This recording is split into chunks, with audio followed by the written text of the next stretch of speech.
learn to improve conversions and generate more leads with the video podcast at marketingoptimization.tv. Hi, and welcome to Marketing Optimization with Alex Science. I'm your host, Alex Harris, and today we're talking with Jason from jasonswenk.com. How you doing, Jason? Doing good, man. How's it going? Awesome. Today we're going to talk all about creating a web agency, figuring out your ideal customer or clients, and then really maximizing your opportunity within those agencies to take your overall business to the next level. Have you ever sent out a proposal and those prospects just go dark? We're going to be talking all about that today, how you can really leverage the opportunities that are really out there. To get started, Jason, what would be your number one tip for someone who wants to create their own web agency? Yeah, so it all comes down to having clarity and knowing where you want to go. Because I always treat with any goal that you have or any business that you create, treat it like Google Maps, right? So if you go to Google Maps and you don't know where you're going to go, how is Google Maps going to tell you how to get there? So I always say, have a crystal clear vision of what life is going to look like in a couple years, and then start with 90-day plans from there. So you're now creating a 90-day plan, and you have an opportunity, and you send out your first proposal. How do you get them to convert on that proposal? Yeah. So the key is not sending the proposal. It's all about building it with them. Okay. And really changing that conversation in the very beginning, right? So many people get so excited when they talk to a client and they want to chat about your services. Well, the first thing you really need to do is this the perfect client for me to get me to my goal of where I'm actually going? Mm-hmm. And if it is, then you go to the next level and you start finding out what is their intentions around designing a website, if that's particularly what you're talking to them, mm-hmm. and what's the reason why they want the website. And then to really drill that down even further, then it's probably, well, I want more leads, I want more business. And then you can start changing the conversation and adding value to them. And as you're going through this, you're making recommendations the whole way around. And then as you're building this with them, you get their buy-in right then and there before you even send the proposal. Right. Now, I love talking about this with you. We've spoken a couple times before, and I want to give people a little bit of a background on you because you have gone through the experience of creating web agency, and mm-hmm. and you can tell people what happened from there. Yep, and we sold it. Like everybody wants to. Everybody wants to sell a business, right? Yeah. Well, and it was very successful. You built a team, you got to your first million and way beyond that. And what was that experience like? Yeah, it was a roller coaster. I mean, when I got into designing an agency, it was before we even called it an agency, right? It was just a web shop, and I designed websites. I had a friend that looked like Justin Timberlake, and so I designed this website. Just since this is going on iTunes, I can't say it, but it rhymes with NSYNC, but has a bad word to it, and it got widely popular. And so then people started reaching out to me in the late 90s about designing websites. And I was like, well, I can design a website. So I went through a roller coaster ride because I didn't even know what an invoice was when my first client asked me to do an invoice. And I started out at the $500 mark for a website. But over time, I started realizing what people wanted and the value I provided to them, and went through those hurdles of who do I hire first? And can I really make payroll? And how do I maintain payroll and keep it going? And it was a roller coaster ride. I mean, I ran the agency for 12 years. We sold it 3 years ago. And I stayed on with the organization for 9 months until we were sold again, mm-hmm. and then to a public company, and was like, I'm out. I've done my term, and let's go on to the next thing. Now, so many people come to me, and this might sound basic, but they ask me, how did you get your first client? Yeah. Well, you have to know who you want your first client to be. So you have to be laser focused of what's the value, what do I have passion for, and what's the value I can provide to that person, or what's the biggest challenge, right? So it's so easy to pick up the phone and say, let's say you're going after dentists. And so you could say, you can understand the challenges of a dentist. They just want to fill the seats. So all you have to do is say, look, you don't have time. You don't want to spend time in marketing. Let me do your marketing. Let me fill your seats for you because I've done this X, Y, and Z, and let me help you out. And so that's as easy as it gets to getting a client. And then you can leverage that success that you do over and over again. But it all comes down to knowing who you want to do business with. Most people just say, no business is calling me. I don't have any business. Well, who do you want your customer to be? That's my first question. They can't answer that. Right. Yeah, too many people focus on the spray and pray method, just going out after everybody and not really defining that clear ideal customer for sure. Yeah. Yeah. I mean, I was talking to an agency owner today about the keys to specialization. And they said, well, I don't know if I want to change the homepage to this particular because it's going to deter people from going to my website. Well, I asked him, I said, well, how many leads are you getting from your website now?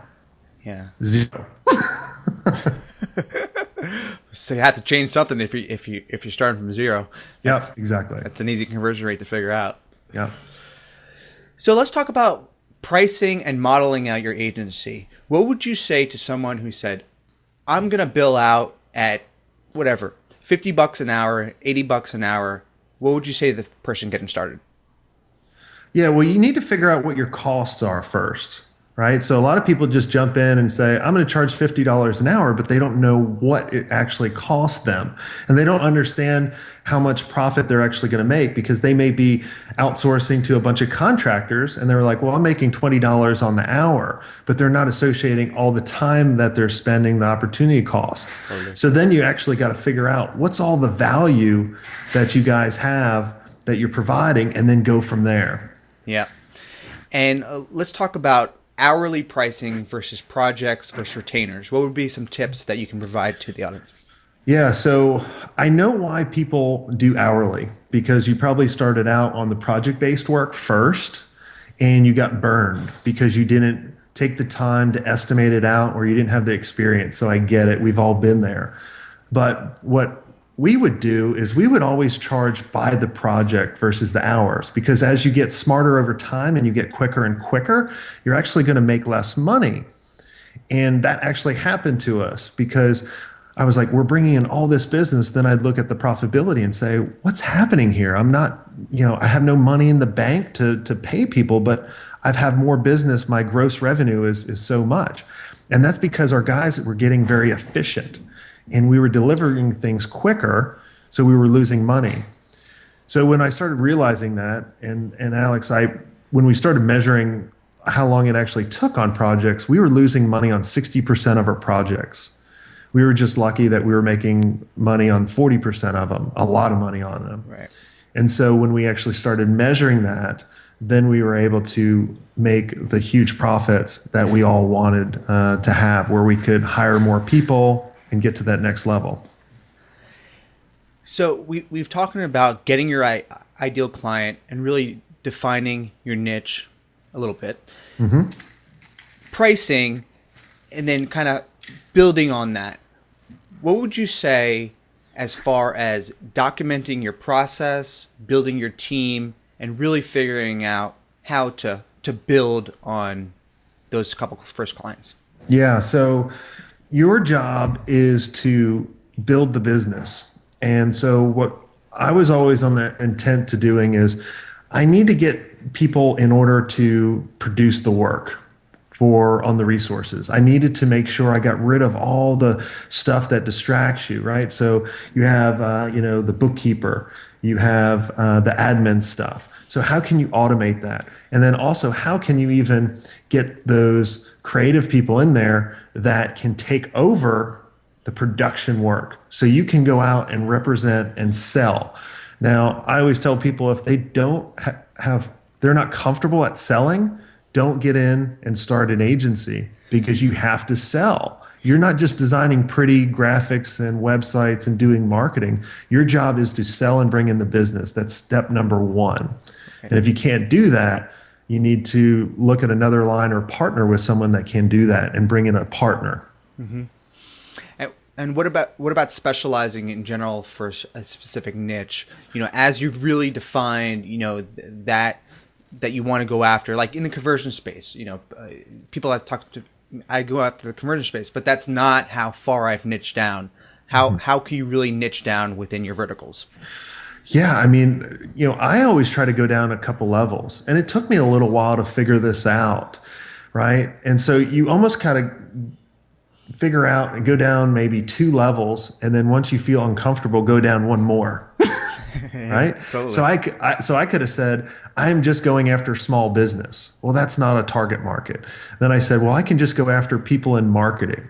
And then I said, well, I'm going to go after people in the marketing agencies. And then I wanted to take it another level and say, I just want to work with digital agencies, or I just want to work with people trying to get digital agencies, or that are trying to get to the next level, that are anywhere from 200 to 4 million. So, you start defining that, and only then can you figure out what's their biggest challenge. And then once you figure out the challenge, that's like feeding food to a starving kid. Yeah. They're going to take it. Right. Well, I find it so interesting because the people that are in corporate jobs and they want to start doing freelance or eventually maybe create their own agency, they're so worried about building that runway and losing the salary that they previously had. Yeah. What would be some tips to tell somebody about setting themselves up for more success in the future? Yeah, you got to follow your passions, and you got to almost kind of, if you have that safety net. So after I sold Solar Velocity, I went to work and helped some of my friends out. And I recently just turned in my notice, maybe a month ago. A Wow. Huge salary. I was the chief innovation officer of a multi-million-dollar company. And this business started out on the side. And so I had that huge cushion. And I knew if I kept doing that, I would never fully commit. Mm-hmm. And that's probably what a lot of you guys are going through listening to the show is you guys are saying, well, I got this nice salary and all the other stuff I'm doing on the side is nice. But if you really want to take it to the next level, you got to fully commit. So you don't go back, not saying just walk out and, flip off your boss or anything like that, but just, you got to fully commit to it and just go after it. And it's been, everything will start opening up for you, but you have to have passion for it. If you're just getting into business to make money, don't do it. Yeah, absolutely. You definitely have to be passionate for sure. And we spoke the other day and you gave me some great advice on the ability to really think about your goals and setting some short-term goals. What would be some advice that you'd give to the agency owner or freelancer?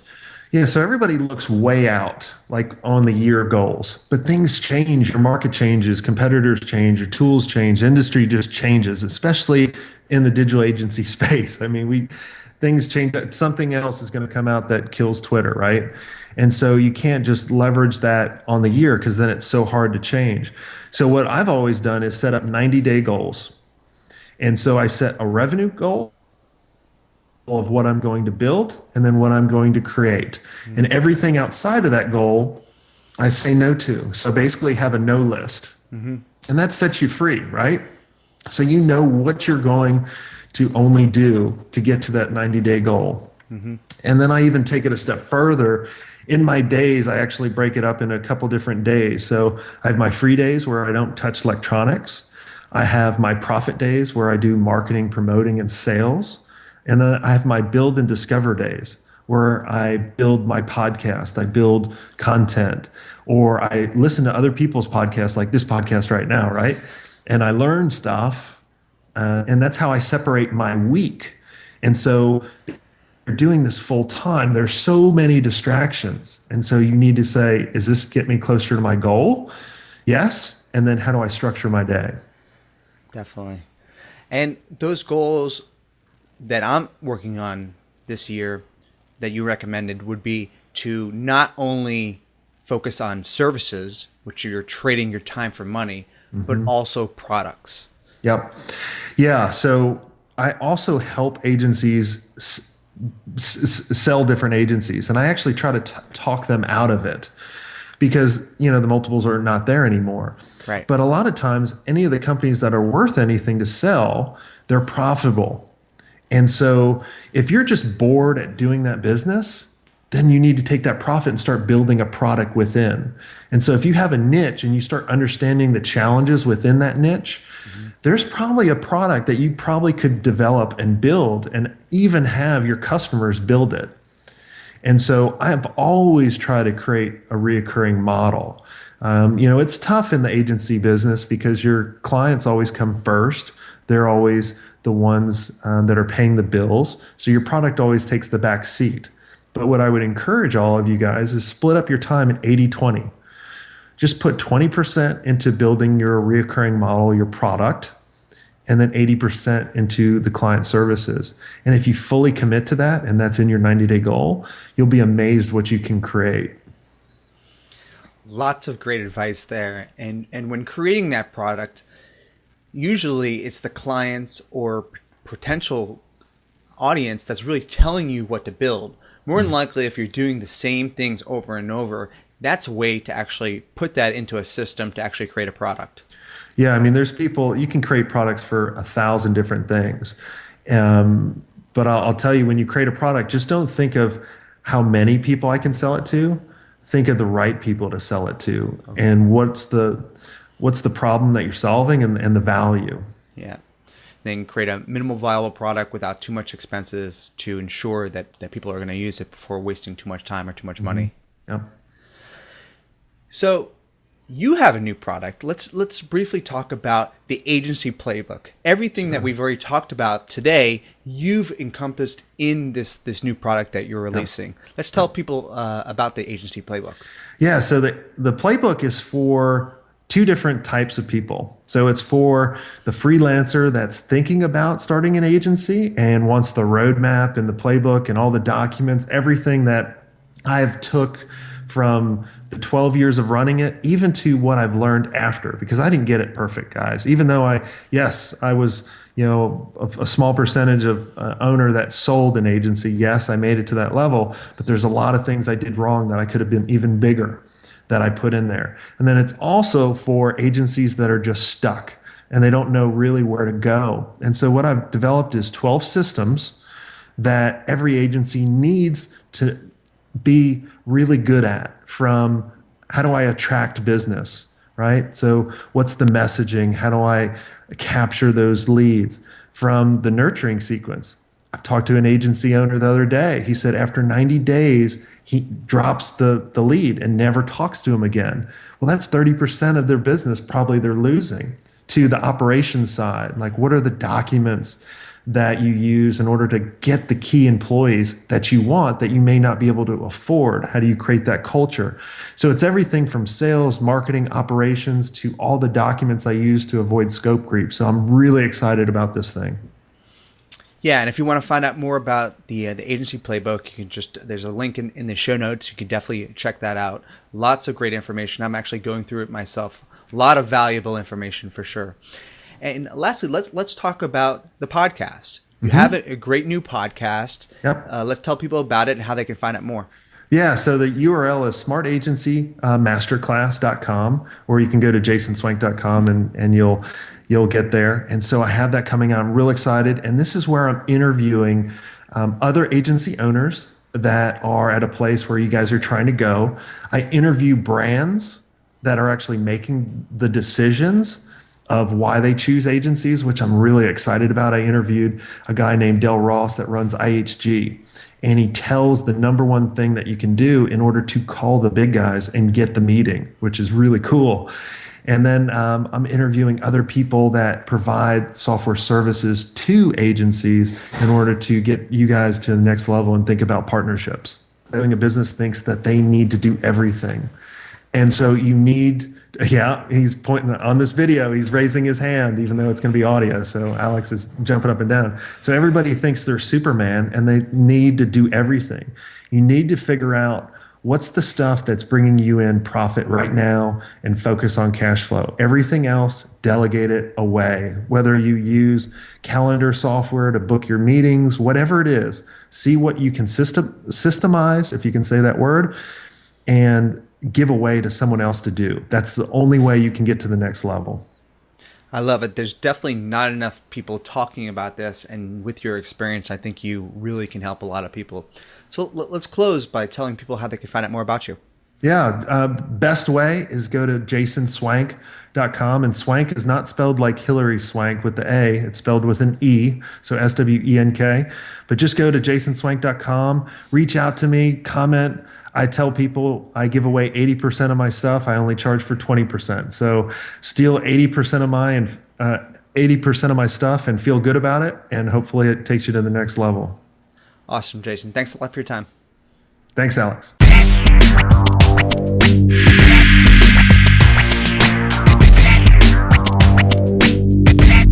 Thank you for watching the Marketing Optimization Podcast with Alex Designs. Please remember to subscribe to all of the videos in my YouTube channel. Thank you.